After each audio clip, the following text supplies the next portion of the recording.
dianggap untuk menangkap suara Jawa Timur. Jadi begitu Pak Mahfud maju sebagai calon wakil presiden Mas Ganjar dan dianggap untuk menangkap suara Jawa Timur, mungkin yang tertangkap bukan Jawa Timur, gitu, tetapi Madura. Nah, masalahnya begitu masuk ke Madura, ternyata yang dilihat oleh orang Madura bukan Pak Mahfud, tapi Ganjarnya.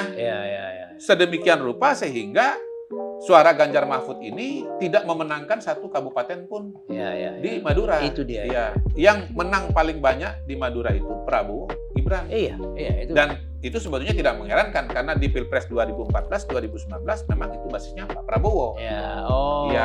Yang punya kemenangan di satu kabupaten itu justru adalah Anies dan Muhaimin.